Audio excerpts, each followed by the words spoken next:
Hello दोस्तों, स्वागत है आपका अपने ही यूट्यूब चैनल किस्से कहानियों की ऑडियो लाइब्रेरी पर। दोस्तों, हम सुन रहे हैं श्री शरद चंद्र चट्टोपाध्याय जी द्वारा रचित उपन्यास ग्रहदाह का 17वां भाग। अच्छा, इससे पहले कि हम कहानी की ओर आगे बढ़ें, मैं आशा करती हूँ कि आपने अभी तक इस चैनल को सब्सक्राइब कर लिया होगा, और अगर नहीं किया है तो अभी कर लीजिए। तो चलिए शुरू करते हैं आज का भाग। सुरेश एक सोफे पर आंख मूंद कर पड़ा था और सामने एक कुर्सी खींचकर राम बाबू उसकी दुखती छाती पर सेक दे रहे थे।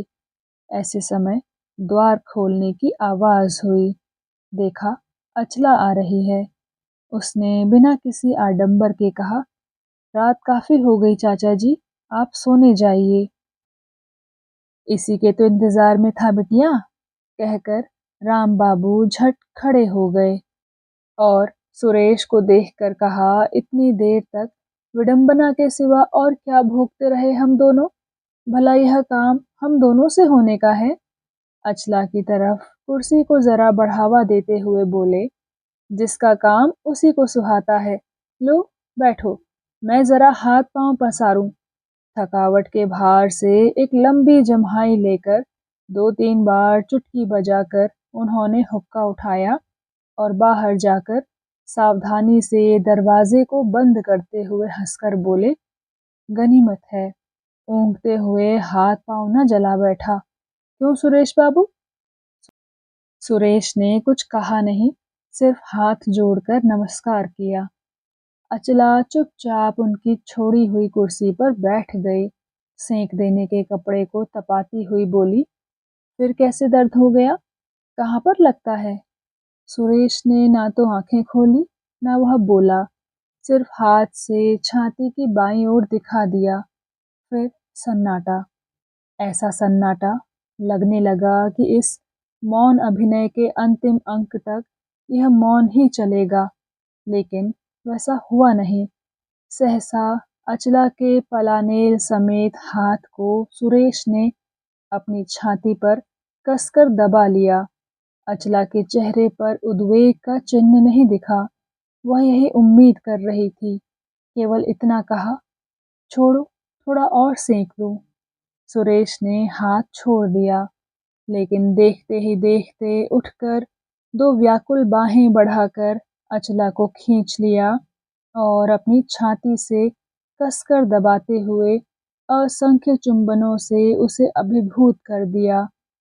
एक क्षण पहले जैसे यह लगा था कि इस आवेग उच्छ्वासहीन नाटक का अंत ऐसी ही निर्जीव नीरवता में होगा, पर एक पल बीतते न बीतते फिर यह लगने लगा कि इस बौखलाई उन्मत्तता की शायद सीमा नहीं, शेष नहीं।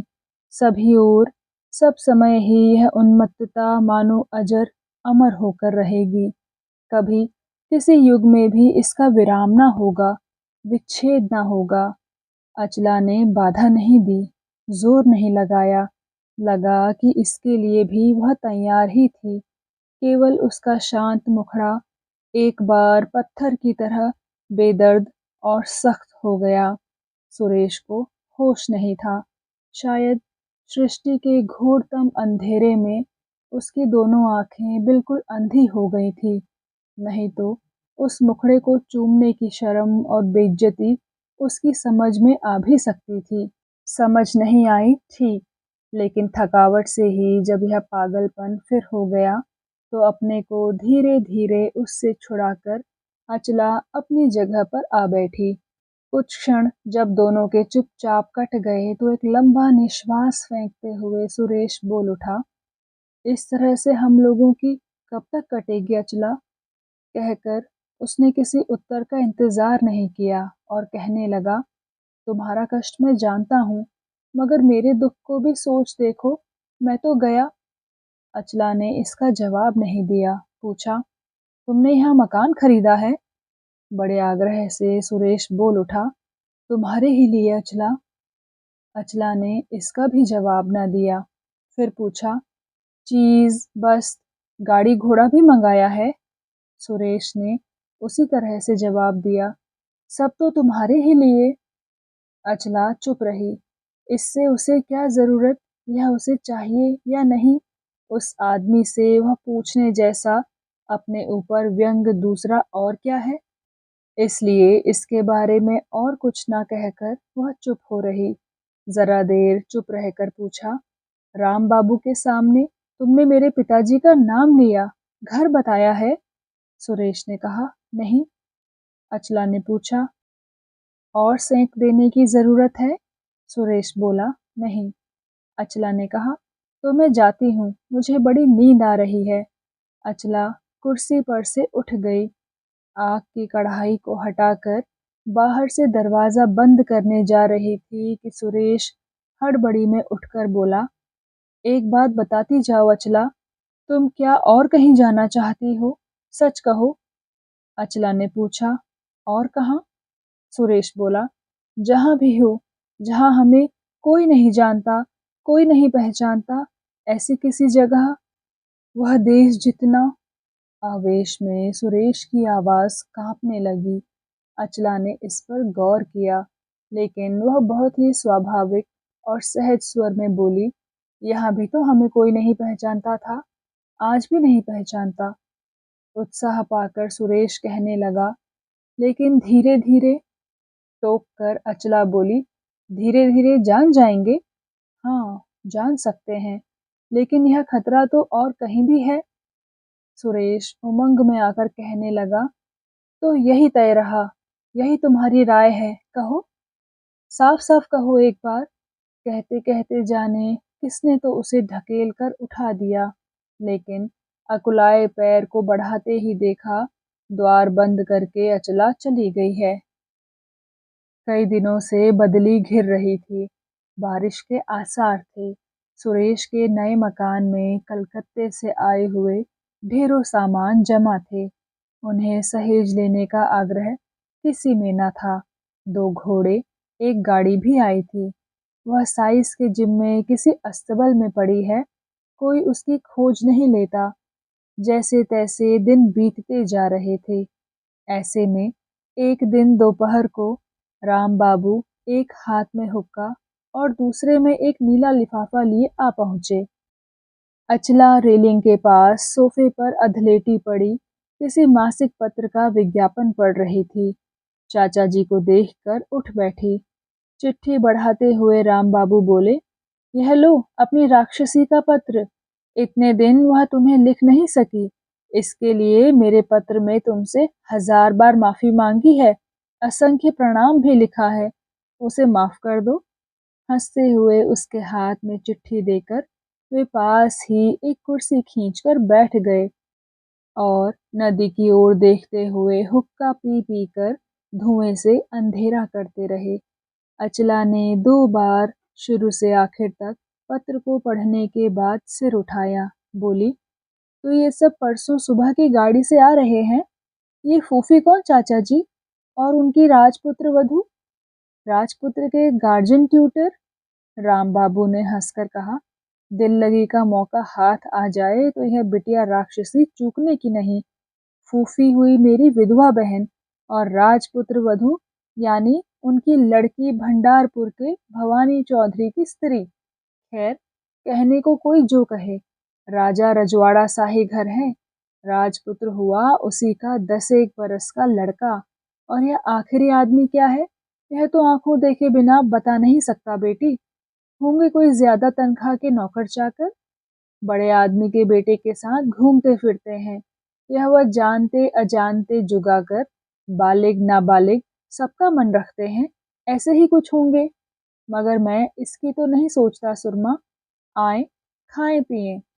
पश्चिम के हवा पानी से गले और छाती की जलन 2 दिन स्थगित हो तो खुशी ही होगी, मगर फिक्र तो यह है कि घर अपना छोटा है, राजे रजवाड़ों की सोच कर बनवाया भी नहीं, घर द्वार की व्यवस्था भी उनके अनुकूल नहीं, साथ में नौकर नौकरानी भी शायद जरूरत से तिगुने आए।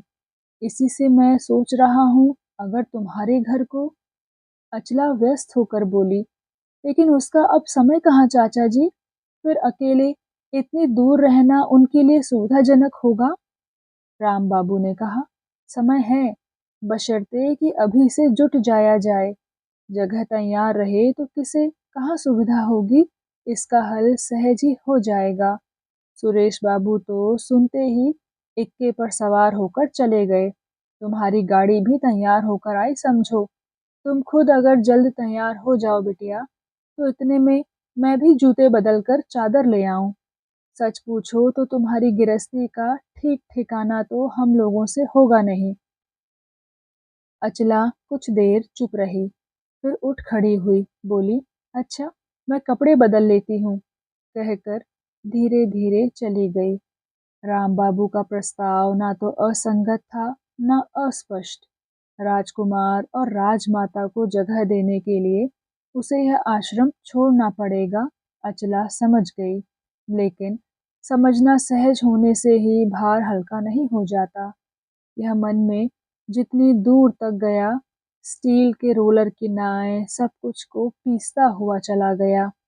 इतने दिन में कोई भी उसे घर से बाहर निकलने को राजी नहीं कर सका था। 15 मिनट बाद आज पहली बार जब वह अपनी अभ्यस्त वेशभूषा में तैयार होकर इसी के लिए आई, तो चारों ओर का सब कुछ उसे नया और विस्मित सा लगा। और तो और अपने आप को भी और ही तरह का लगने लगा। फाटक के बाहर बड़ी सी जोड़ी खड़ी थी। नई पोशाक वाले कोचवान ने मालिक समझकर सलाम किया। दरवाजा खोलकर साइस बाअदब हटकर खड़ा हो गया और उसी का अनुसरण करते हुए राम बाबू जब सामने वाली जगह में बैठ गए, तो यह सब कुछ अजीब सपने सा लगा। उसकी अभिभूत नजर गाड़ी के जिस हिस्से पर भी पड़ी, लगा यह बहुमूल्य ही नहीं, यह सिर्फ धनवान के वैभव का घमंड ही नहीं, उसका एक एक कतरा मानो किसी के अपार प्रेम का बना है। सख्त सड़क पर चार जोड़ी खुरों की टप टप आवाज गुंजाती हुई जोड़ी दौड़ पड़ी, लेकिन अचला के कानों वह अस्पष्ट सी दाखिल हुई। उसका सारा हृदय, बाहरी इंद्रियां शायद आखिर तक ऐसी ही अभिभूत रह जाती, लेकिन राम बाबू की आवाज से सहसा चौंक उठी। सामने की ओर उसका ध्यान खींचते हुए वे बोले, वह रहा तुम्हारा घर बिटिया। नौकर चाकरों की बहाली हो चुकी, मामूली तौर पर सजाने गुजाने का काम अब तक काफी आगे बढ़ चुका होगा। केवल तुम लोगों के सोने के कमरे में मैंने किसी को भी हाथ लगाने से मना कर दिया है। उनके जाते जाते मैंने कह दिया, सुरेश बाबू, घर के और जहां पर जो जी चाहे कीजिए, कोई परवाह नहीं मुझे, मगर बिटिया के कमरे में कुछ कर धर के उसका काम बढ़ा मत दीजिएगा। लजीली मुस्कान के साथ आशा भरी आंखें उठाते ही वे चुप हो गए। वे अचानक ऐसे थम क्यों गए, अजला उसी वक्त समझ गई। इसलिए जब तक गाड़ी नए बंगले पर न जा पहुंची, तब तक वह अपना फीका उदास चेहरा बाहर की ओर फेर कर बूढ़े की विस्मित आंखों से छिपाए रही। गाड़ी की आवाज से सुरेश बाहर आया। काम छोड़कर अपनी मालकिन को देखने के लिए दाई नौकर भी निकल आए, पर उस शक्ल को देखकर किसी को कोई उत्साह न मिला। राम बाबू के साथ साथ अचला उतर आई। सुरेश की ओर नजर उठाकर उसने देखा तक नहीं।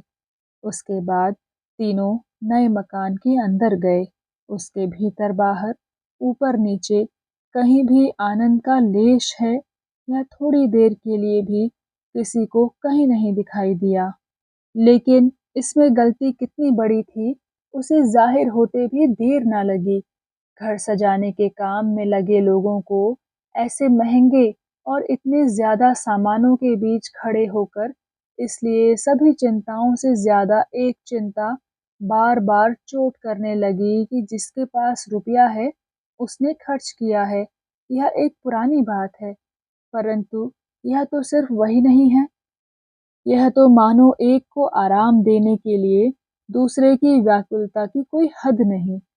काम करते हुए यह वह चीज छूते छापते मामूली बातें बहुत हुई। आंखें भी मिली कई बार, लेकिन सबके अंदर से एक अनबोली बात, छिपा इशारा रह रहकर केवल इसी ओर उंगली दिखाने लगा। धोने पोंछने का काम खत्म नहीं हुआ था, लिहाजा उसे मामूली तौर पर रहने लायक बनाने में ही सारा समय लग गया।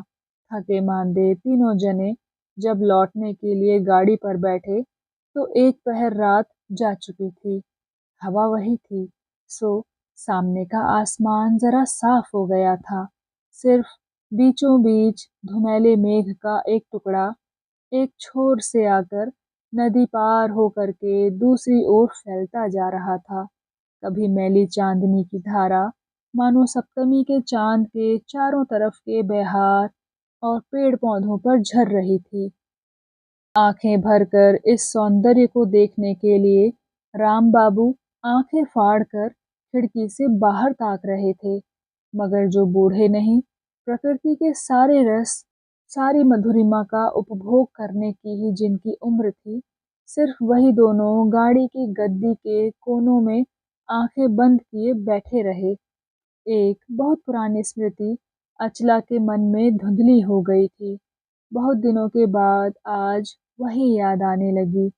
सुरेश के कलकत्ते वाले घर से ऐसी ही एक सांझ को ठीक इसी तरह गाड़ी से वे लौट रहे थे। उस दिन उसके ऐश्वर्य और उपभोग के विपुल साधन उसके मन को महिम से खींचकर बहुत दूर ले गए थे। उस दिन इसी सुरेश के हाथों अपने को सौंपना निरा असंगत या असंभव नहीं लगा था। बहुत दिनों के बाद आज वही बात जो क्यों याद आई, यह सोचते हुए अपने अंतर की गूढ़ छवि को देखकर उसके सर्वांग को छूती हुई शर्म की आंधी बहने लगी।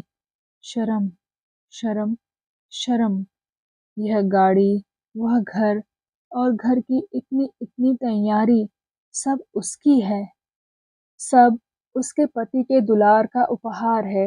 यही सबने जाना, और ऐसा भी दिन आएगा जब लोग जानेंगे कि इसमें उसका वास्तविक अधिकार फूटी कौड़ी भर का नहीं था। शुरू से आखिर तक सब झूठा। उस दिन वह शर्म को रखेगी कहाँ? अचला, आज यह बात हरगिज झूठ नहीं। इसका सारा कुछ महज उसी की पूजा के लिए संजोया गया है, और इसका आदि अंत ही स्नेह से, प्रेम से, दुलार से मंडित है। देखते ही देखते उसके मन में लोभ और त्याग, लज्जा और गौरव ठीक गंगा जमुना सा अगल बगल ही बहने लगा, और एक क्षण के लिए वह दो में से एक को भी अस्वीकार न कर सकी। फिर भी घर पहुंचकर राम बाबू जब सांध्य कृत्य के लिए चले गए तो थकावट और सिर दुखने की दुहाई देकर वह असमय में ही जल्दी से अपना कमरा बंद करके लेट गई, तो केवल लज्जा और अपमान ही मानो उसे निगल जाना चाहने लगा। पिता की लाज, पति की लाज, सगे संबंधियों की लाज, सबकी सम्मिलित लाज से ही आंख पर आकाश चुंबी होकर सभी दुखों को दबा दिया। केवल यही ख्याल होने लगा कि यह फरेब जब किसी दिन उभर जाएगा तो मुंह छिपाने की जगह कहाँ रहेगी। यों जिस समाज में वह बचपन से पली, वहाँ भूतल शैया या पेड़ों के नीचे वास कोई भी किसी का आदर्श नहीं रहा। वहाँ हर चाल चलन, आहार विहार, मिलने जुलने में विलासिता के प्रति विराग को नहीं, अनुराग को ही क्रमशः उग्रता से बढ़ते देखा है। वहाँ हिंदू धर्म के किसी आदर्श से उसका परिचय नहीं हुआ।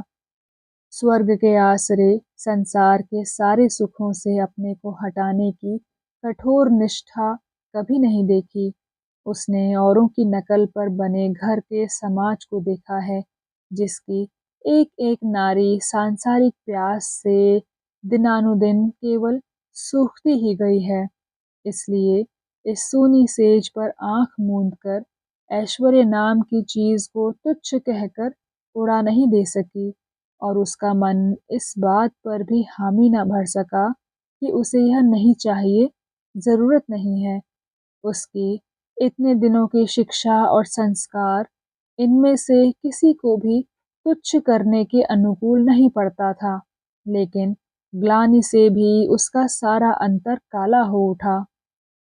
सो कितनी दौलत, जितने उपकरण, शरीर को आराम से रखने के विविध साधन आज अनमांगे ही उसके पैरों तले आ लुटे थे। उसका बेरोक मोह उसे अविराम एक हाथ से खींचने और दूसरे से फेंकने लगा। दुख के सपने में मुक्ति की जैसी एक धुंधली चेतना का संचार होता है, वैसे ही उसकी यह बाधा भी बिल्कुल जाती नहीं रही थी कि भाग्य की मार से आज जो दशा है, कभी इसके सत्य होने में कोई अड़चन ही नहीं थी। यही सुरेश उसका पति हो सकता था और दूर भविष्य में यह एक बारगी असंभव है, यह भी कोई निश्चित तौर पर नहीं कह सकता। उनके समाज से मिलते-जुलते सभी समाजों में विधवा विवाह चलता है।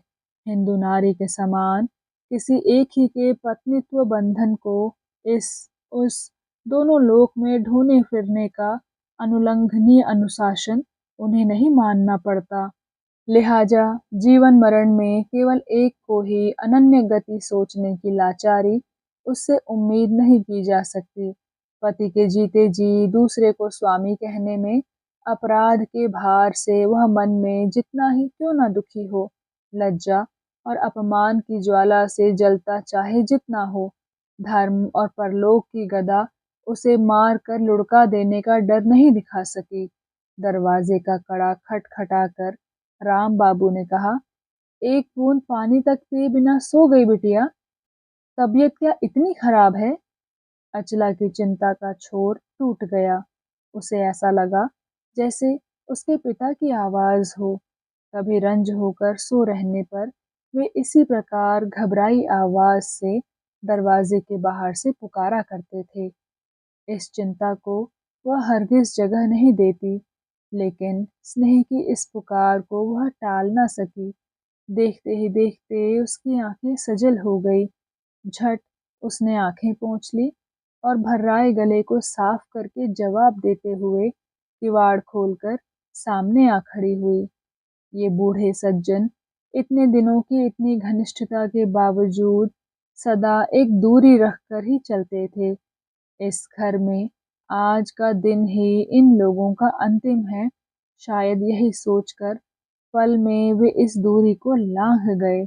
एक हाथ अचला के कंधे पर रखकर दूसरे से उसका ललाट चूमते हुए बोले, अपने चाचा से शरारत बिटिया? तुम्हें कुछ नहीं हुआ?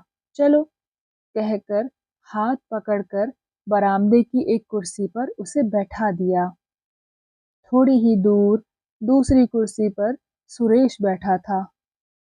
उसने एक बार नजर उठाकर देखा और फिर सिर झुका लिया। बात थी कि रात में बैठकर दिन के काम काज पर बात की जाएगी और सुरेश इसलिए अकेले बैठकर राम बाबू के आने का इंतजार कर रहा था। उसी की ओर देखकर राम बाबू जरा हंसकर बोले, आपकी गृहलक्ष्मी जाने किस साहब की बेटी हैं? दिन तिथि पोथी पतरा को नहीं मानती। ऐसे में आप माने ना माने, कुछ आता जाता नहीं, मगर मेरे 60 साल का कुसंस्कार तो जाने का नहीं। कल 1:30 के आसपास एक शुभ साइत है। सुरेश ने इशारे को ना समझा, कुछ अचरज से कहा, शुभ साइत है? राम बाबू इनका ठीक सीधा जवाब ना दे सके। कुछ जैसे आगा पीछा करके बोले, इसके बाद हफ्ते भर के अंदर पतरे में कोई ढूंढे ना मिला, इसी से। सुरेश समझ तो गया, मगर हाँ ना कुछ कह ना पाकर डर से छिपे छिपाए उसने अचला की ओर ताका और ताका कि अपनी नजर झुका ना सका। देखा, अचला एकटक उसी की ओर देख रही है। अचला ने शांत भाव से कहा, कल सवेरे ही हम उस मकान में जा सकते हैं ना? दंग था सुरेश। इस सीधे प्रश्न का सीधा उत्तर उसके मुंह से हरगिज ना निकल सका। उसने किसी प्रकार से इतना ही जताना चाहा कि वह घर अभी ठीक रहने लायक नहीं हो सका है। फर्श ज्यादा ओदा है, नई दीवारें कच्ची हैं, उससे तुम्हारी तबीयत खराब हो सकती है या मेरी। लेकिन आपत्तियों की यह सूची समाप्त न हो सकी। अचला मानो जरा हंसकर ही बोली, है तो रहे। जिस दुर्दिन में गीदड़ भी अपनी मांद से बाहर नहीं निकलना चाहता, वैसे दिन में जब मुझे खींचकर अनजान जगह में पेड़ तले सा बिठा सकते हो, तो फर्श गीला है इस डर से मेरे लिए तुम्हें घबराने की आवश्यकता नहीं। उस दिन जो नहीं मरी, वह आज भी जिंदा ही रहेगी। राम बाबू की ओर मुड़कर वह बोली, आप फिक्र न करें चाचा जी, हम कल सवेरे ही जाएंगे। आपका एहसान हम जन्म जन्म तक न अदा कर सकेंगे। हम कल जाएंगे। कहते कहते रोकर भाग गई और अपने कमरे का दरवाजा बंद कर लिया। बूढ़े राम बाबू पर मानो गाज गिरी हो, ऐसे बैठे रह गए। उनकी आकुल व्याकुल दृष्टि कभी सुरेश के झुके चेहरे पर और कभी बंद दरवाजे पर जाकर यह विफल प्रश्न करने लगी, यह क्या हुआ? कैसे हुआ? संभव कैसे हुआ यह? लेकिन अंतर्यामी के सिवा इस मार्मिक मान का उत्तर कौन दे? दूसरे दिन सवेरे से ही आसमान बादलों से ढका था। उस धुंधले आसमान के नीचे सारा संसार ही कैसा उदास और मलिन लग रहा था। गाड़ी दरवाजे पर खड़ी थी। कुछ कुछ बक्स बिछावन उस पर रखा जा चुका था। पत्र के अनुसार ठीक घड़ी में अचला नीचे उतरी और गाड़ी पर सवार होने से पहले राम बाबू के चरणों की धूल ली। वे जबरदस्ती हंसने की कोशिश करके बोले, इस बूढ़े चाचा से छुटकारा पाना बड़ा मुश्किल है बिटिया। पाँव की जरा सी धूल लेकर 2 मील के फासले पर जा रहे हो, इससे यह ना समझो कि मुक्ति मिली। गीली आंखें ऊपर उठाकर अचला ने धीरे धीरे कहा, मैं तो ऐसा चाहती नहीं चाचा जी। इस करुणा भरी बात से बूढ़े की भी आंखें भर आई। उन्हें सहसा लगा, यह अपरिचित लड़की फिर जाने परिचय के बाहर कितनी दूर खिसकी पड़ रही है। स्नेह सजल स्वर में बोले, भला मैं यह नहीं जानता हूँ बिटिया? नहीं तो पति के साथ अपने घर जा रही हो, इससे आंखों में आंसू क्यों आ जाते? मगर तो भी तो मैं रोक नहीं पाया। कहते हुए उन्होंने बूंद भर आंसू हाथ से पोंछकर हंसते हुए कहा, पास में थी, उत्पात मचाया करता था रात दिन, अब वही करते ना बनेगा, मगर सूद समेत वसूलने में ना चूकूंगा, देख लेना। सुरेश पीछे था। आज पहली बार उसने भक्ति पूर्वक बूढ़े के पैरों की धूल ली। वे धीरे धीरे बोले, मैं जानता हूँ आप मेरे यहाँ सुखी नहीं थे सुरेश बाबू। मैं तन मन से आशीर्वाद देता हूँ, अपने घर जाकर वही असुविधा दूर हो। सुरेश ने कुछ नहीं कहा, केवल फिर से एक बार झुककर उन्हें प्रणाम करके गाड़ी पर जा बैठा। राम बाबू ने दोबारा आशीर्वाद देते हुए ऊंचे स्वर में कहा, मैंने एक इक्का लाने को कह दिया है। सांझ होते होते शायद जाना धमकूं, मगर नाराज ना होना। इस दिल्लगी के बाद एक लंबी उसास भरकर मौन हो रहे। गाड़ी चली गई तो मन ही मन कहा, अच्छा ही हुआ कि समय रहते ही ये चले गए। यहाँ सिर्फ नहान का अभाव ही ना था, अपनी विधवा बहन के स्वभाव को भी वे जानते थे। दूसरों की नब्ज टटोलने के कौतूहल की उसमें सीमा ना थी। आते ही वह सुरमा की कठिन कसौटी शुरू कर देगी और इसका नतीजा चाहे जो हो, वह सुखकर नहीं होगा। इस लड़की के बारे में कुछ ना जानते हुए भी इतना जरूर जाना था कि वह भद्र है। किसी की आफियत के लिहाज से वह कभी झूठ नहीं कह सकती। वह ब्रह्म की लड़की है, छुआछूत नहीं मानती। यह सब वह छिपाएगी नहीं। वैसे में इस घर में जो विद्रोह मचेगा, उसकी कल्पना से ही छाती कांप उठती है। खैर, यह तो उनकी अपनी सुख सुविधा की बात हुई। एक बात और थी, जिसको वे अपने तई भी स्पष्ट नहीं कर लेना चाहते थे। उनके लड़की नहीं थी, लेकिन पहली संतान उनके लड़की ही हुई थी। आज वह जिंदा होती तो अचला की माँ हो सकती थी।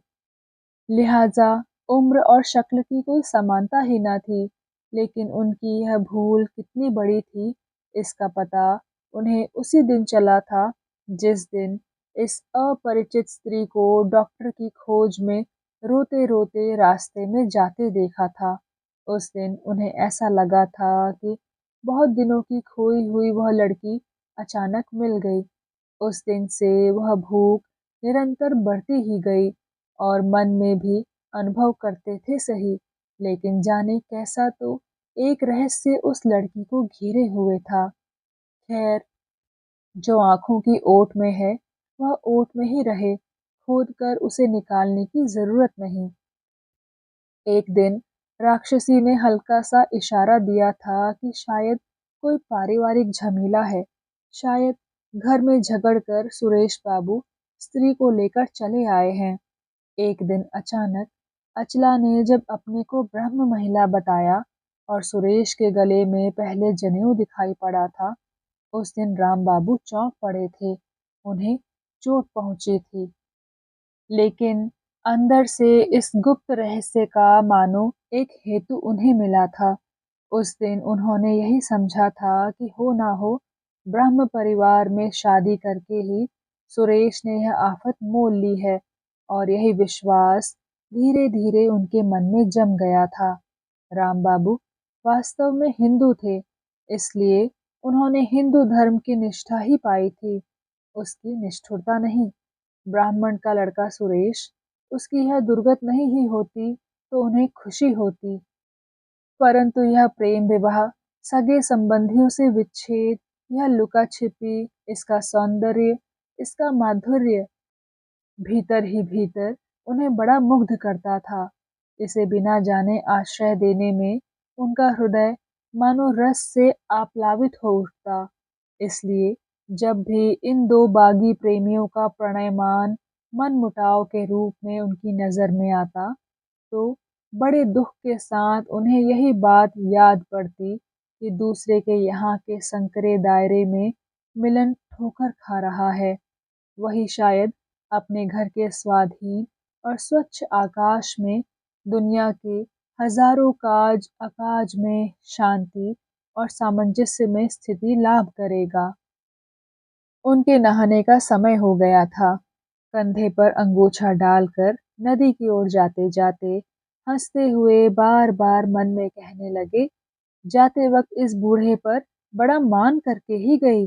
सोचा अपने लोगों की खातिर बड़े चाचा ने अपने यहाँ हमें जगह नहीं दी, लेकिन 2 दिनों के बाद जब आकर यह देखूंगा कि उनकी आंखों में हंसी समा नहीं पा रही है, तो उसी दिन इसका बदला चुकाऊंगा। उस दिन पूछूंगा, इस बुढ़े के सिर की कसम बिटिया, सच-सच बताओ तो पिछले गुस्से की मात्रा कितनी रह गई? देखता हूँ क्या जवाब देगी।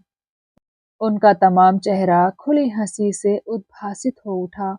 अपनी आंखों में मानो उन्होंने साफ देखा कि होठों में हंसती हुई अचला काम का बहाना बनाकर चली गई और तुरंत रकाबी में मिठाई लेकर लौटी। मुंह को बेतरह गंभीर बनाकर कहने लगी, मेरे हाथ की बनी मिठाई है, ना खाएंगे तो झगड़ा हो जाएगा चाचा जी। नहाकर पानी में खड़े हो गंगा स्रोत पाठ करते समय भी बीच-बीच में अचला की हंसी छिपाने की कोशिश को साग से मछली ढकने की चेष्टा से तुलना करते हुए उन्हें बड़ी हंसी आने लगी और पिछली रात से जो क्षोभ मन में निरंतर बढ़ रहा था, वह पूजा पाठ करके घर लौटते हुए कल्पना की स्निग्ध वर्षा से जुड़ाकर पानी हो गया।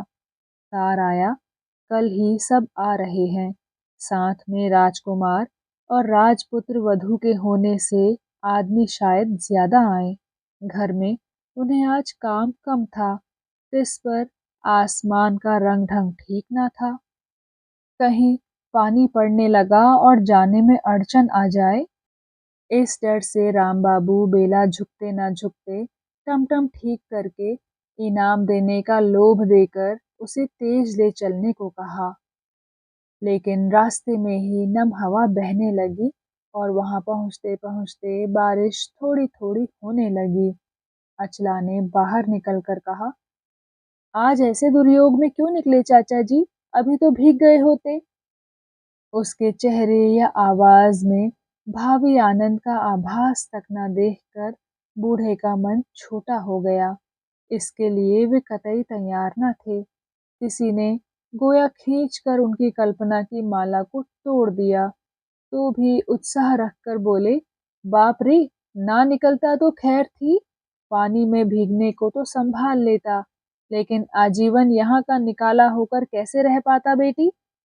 इस दुर्बोध नारी को वे कभी ठीक से पहचान नहीं सके थे। खासकर कल रात के सलूक से तो वे मारे अचरज के किंग कर्तव्य विमूढ़ हो गए थे, और आज के आचरण से तो जैसे दिशा ही भूल गई उनको। बात तो महज इतनी सी थी, लेकिन साथ ही साथ वह पागल सी हो उनकी छाती पर औंधी पड़कर फपक फपक कर रोने लगी। बोली, आप मुझे इतना प्यार क्यों करते हैं चाचा जी? शर्म से मैं तो माटी में मिल जाती हूँ। बड़ी देर तक बूढ़े कुछ बोल न सके। एक हाथ उसकी पीठ पर रखे, दूसरे से उसका सिर सहलाने लगे। उनका स्नेह विगलित हृदय समाज सम्मत ब्याह, अपने सगे या कि माँ बाप के विद्रोह विच्छेद, झगड़ कर घर छोड़ना, इस पुरानी परिचित और अभ्यस्त बातों की धारा में ही बहने लगा।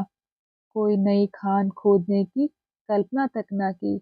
इस प्रकार ये अवाक बूढ़े और वह रोती हुई नारी बड़ी देर तक एक ही रूप में खड़े रहे। उसके बाद धीमे धीमे कहा, इसमें शर्म कैसी बेटी? तुम मेरी सती लक्ष्मी बेटी हो। बहुत बहुत दिन पहले महज 2 ही दिन को मेरी गोदी में आकर चली गई थी, लेकिन चूंकि माया ना तोड़ सकी, तो फिर बाप के कलेजे में लौट आई हो। मैं तो तुम्हें देखते ही पहचान गया था। सुरमा उसे पास की एक कुर्सी पर बैठाकर तरह तरह से यही समझाने लगे कि इसमें कोई शर्म, कोई लाज नहीं। सब दिन, सब युग में ऐसा होता आया है। जो सती है, स्वयं आदि शक्ति है। वे भी एक बार माँ बाप अपने सगे सबसे झगड़कर पति के घर चली गई थी। फिर से तुम्हें सब मिलेगा, सब होगा। आज जो विमुख हैं, वे फिर अपने होंगे। बेटे पतोह को अपने घर ले जाएंगे। देखना, मेरा यह आशीर्वाद कभी विफल ना होगा। आवेश में वे कितना क्या तो कहते गए। उसमें जो सार था, छोड़िए उसे। लेकिन उसके भार से सुनने वाली का सिर धीरे धीरे धूल से मिल जाने का हो गया। जमकर बारिश शुरू हो गई थी। इतने में नजर आया, सुरेश भीग कर कीचड़ से लथपथ हो कहीं से तेजी से घर में दाखिल हो रहा है। देखते ही अचला ने जल्दी से अपनी आंखें पोंछ ली और बारिश का पानी हाथ में लेकर आंसू के चिन्ह को धोकर बैठ गई। राम बाबू समझ गए, चाहे जिस वजह से भी हो, सुरमा आंसू के इतिहास को स्वामी से छिपाना चाहती है। राम बाबू को आकर देखते ही सुरेश कुछ कहना चाह रहा था कि वे व्यस्त होकर बोल उठे, बातचीत फिर होगी सुरेश बाबू, मैं भागा नहीं जा रहा हूँ। पहले आप कपड़े बदल आएं। सुरेश ने हंसकर कहा, कुछ नहीं हुआ, और एक कुर्सी खींचकर बैठने जा रहा था। अचला ने नजर उठाकर देखा, कहा, चाचा जी जो कह रहे हैं, सुनने में दोष क्या है? महीना भर भी नहीं हुआ, तुम इतनी बड़ी बीमारी से उठे हो। बार बार मुझे कितनी सजा देना चाहते हो? उसके कहने और देखने में इतना बड़ा व्यवधान था कि दोनों ही विस्मित हुए। लेकिन विस्मय की यह धारा बहने लगी उल्टी तरफ को। सुरेश बिना कुछ बोले ही हुक्म बजाने चला गया और राम बाबू बाहर की ओर देखने लगे। बाहर वर्षा का विराम नहीं। रात जितनी बढ़ती गई, वर्षा का प्रकोप उतना ही बढ़ता गया। बहुत दिनों के आकर्षण से धरती लगभग सूख गई थी। उसकी सारी दीनता, सारे अभावों को एक ही रात में भर देने के लिए विधाता मानो कसम खा चुके हों। राम बाबू की घबराहट को गौर करके अचला ने हौले हौले कहा, लौटने में बड़ी तकलीफ होगी। वे हंसे, मन की चंचलता को दबाकर कहा, तकलीफ के लिए ना सही, इस आफत में नई जगह में तुम लोगों को छोड़कर मैं नहीं जाता। लेकिन सवेरे ही तो वे लोग आ रहे हैं। रात ही गए बिना कैसे चले सुरमा? लेकिन लगता है ऐसा ही ना रहेगा। घंटे भर में थम जाएगा पानी। उतनी देर रुक जाऊं। तो दोस्तों, कैसा लगा आपको आज का भाग? कृपया कमेंट सेक्शन में आकर ज़रूर बताइएगा। मैं मिलूंगी आपसे इसी कहानी के अगले भाग के साथ। तब तक के लिए धन्यवाद।